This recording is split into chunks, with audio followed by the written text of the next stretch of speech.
On launch day 9 years ago, Splatoon was the first of a new shooter franchise Nintendo was experimenting with. This was a multiplayer game where the goal was to cover the most ground to win, spotting enemies and more to do so. Those individuals you interacted with would appear in your plaza after the match, first outside the lobby, then into the plaza itself. This left these initial characters as a mystery. They are here before you can even get into a match, and you cannot naturally interact with them like other NPCs. They're just kinda there. Turns out their data can be found inside a pack file named static. The file inside static is named player info. Inside this compressed file are 30 binary files, and each file is for a different character. We will look at file 00 to see how these binary files work.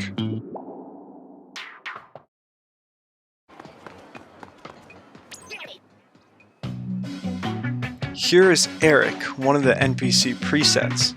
He will be used as a visual demonstration throughout this video. Now, let's look at his file in a hex editor. The first bytes are common throughout the other files, so I won't focus on them. The next bytes are for Indianness. Indianness is the order the bytes are read, or in a hex editor, simply whatever setting you choose. All you need to know is that Splatoon uses big Indian. Next, we have the name, Eric. This is a U16 string, or a string where each character is made up of 16 bits, which is done to include other languages like Japanese. That is why there are spaces in between the letters. After testing, it seems the name can be read 46 bytes into the file, which is 23 characters or letters long, even though the Wii U only allows a max of 10-letter names. Next is what happens to be the character's gender. This is determined by 0 being girl and 1 being boy, as seen by the model file names, where player 00 is girl and player 01 is boy. Next, we can see that Eric has a darker skin tone here, showing that the next section handles the character's skin tone. This can be a value of 0 to 7, which can be seen by counting on the character customization screen the different skin tones, plus 1 that you cannot naturally use. This next section might not be too easy to see, so let's compare. Have you noticed it? If we look closely, the eye color should be orange, but here it is black. These can be determined by counting the amount of eye colors starting at 0 on the customization screen. And these are the basic player customization settings. Now the more important parts of player customization. These next 4 sections are for the weapon you choose, sort of. Weapons have 4 different IDs: the weapon set ID, the main weapon ID, the sub-weapon ID, and the special weapon ID. The first section is the weapon set ID, as it matches the Splattershot Pro's weapon set ID, and if I change it to the Forged Splattershot Pro's ID, the weapon changes accordingly. But it also changes the sub and the special weapon as well. It seems the other 3 IDs are used as a check almost, as when I edited it, it either did nothing or changed the weapon set to a default weapon set ID. Next is the value 4524. Sound familiar? It's the amount of points collected with the weapon in use. That means this can be changed to a rather large number. Larger than you can normally get, in fact.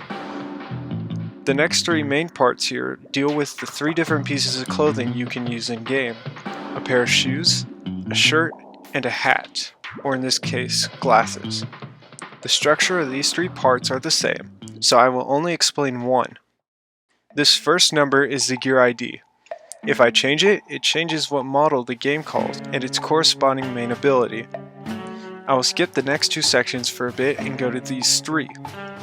These control the secondary abilities, with the first one dealing with the left, the second in the middle, and the third on the right. This means that, in the original file, there are hidden secondary abilities we have not seen in-game. Here they are now. This leaves 3 sections in the area, and to be honest, I didn't know what these controlled. However, Enjoyer from SDL Foundation, a group focused on decompiling Splatoon, posted a gear struct, and it filled in what I was missing here. It turns out the first 2 sections are dedicated to the amount of slots, filled or unlocked, and the last section is unknown, most likely unused. That is how the gear here is defined.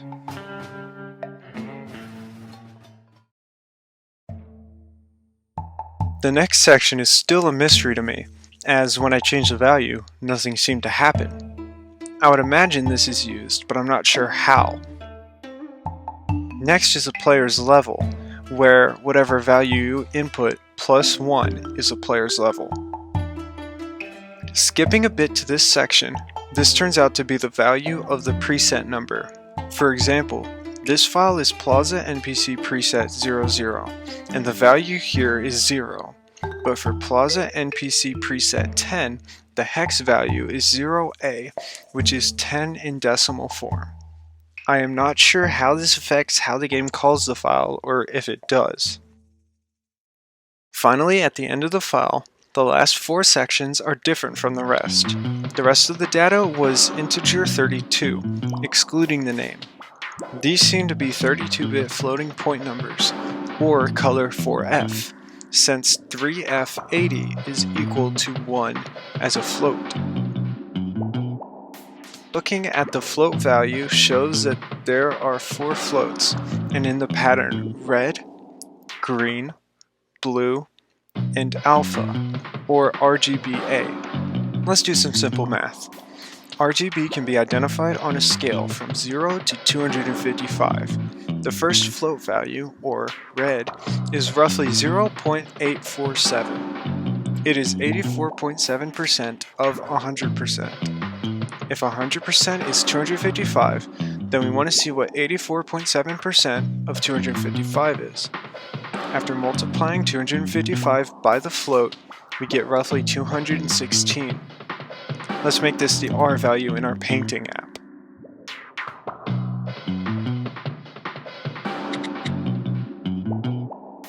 When you do the same for the G and B values, you get this color, which is similar to the ink color Eric has in game, showing that it's very well the ink color. Now let's reverse this process to double check and see if this works. Let's use this cyan color. It has 0 red, 202 green, 202 blue, and we will leave it as 100% alpha or completely opaque.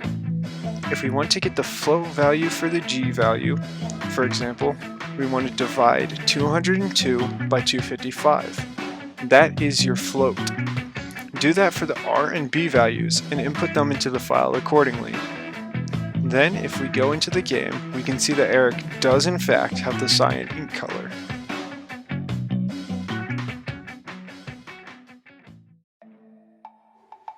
If you noticed, there were a few sections I skipped through this. This was because I was interested in comparing this data to a save file. At the beginning, I stated that players you connected to would enter your plaza. This data is then saved to your save file, and I assumed the layout of the data was similar to the NPC presets. Luckily, I was right.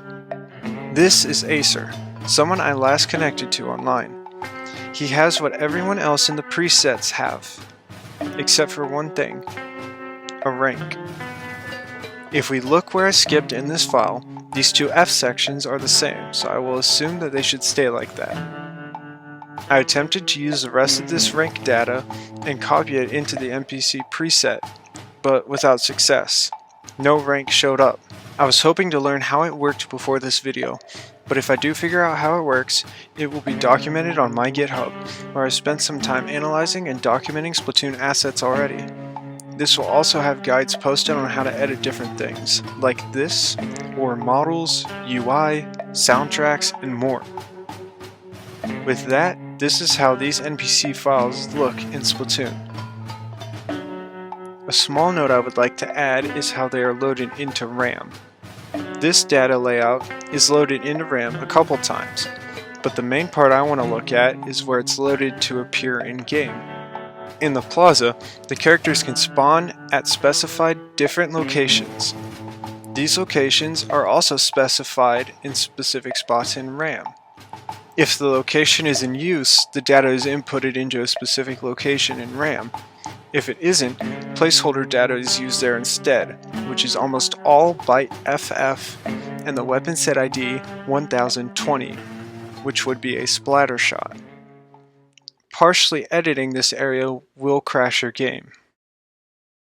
And with that, that is how Plaza NPC preset files work. Or at least, so I thought. When trying to actually edit any of these and load them into the game, at first the game would just crash. This was interesting. It shouldn't crash. All I did was change a couple bytes, and even when I didn't change the bytes, it crashed anyways. I was talking to a friend in SDL Foundation about it, Umi, and as I was talking to them about it, another friend, Shadow, showed up.